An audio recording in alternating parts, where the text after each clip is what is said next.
আল্লাহ নবী সাহাবাদের নিয়ে বাইরে হয়ে গেলেন।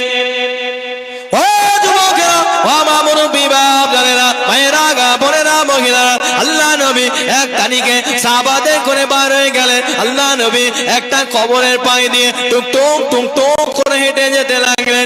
আল্লাহ নবী ডাক দিলেন, ও বাবা সাহাবারা, তোমরা কি জানো এই কবরের মধ্যে যে মাইয়েত গুলো শুয়ে আছে তারা কিসের জন্য আফসোস করে? ইয়া রাসূলুল্লাহ, হাবিবাল্লাহ, আমরা সেটা বলতে পারবো না হুজুর, আমরা সেটা জানি না হুজুর। আল্লাহ নবী জানিয়ে দিলেন, আল্লাহ নবী শুনিয়ে দিলেন, ও বাবা সাহাবারা, এই যে কবরের ভিতরে মাইয়েত গুলো শুয়ে আছে বাবা, তারা একটা সেজদা দেওয়ার জন্য আল্লাহর কাছে আফসোস করতে থাকে।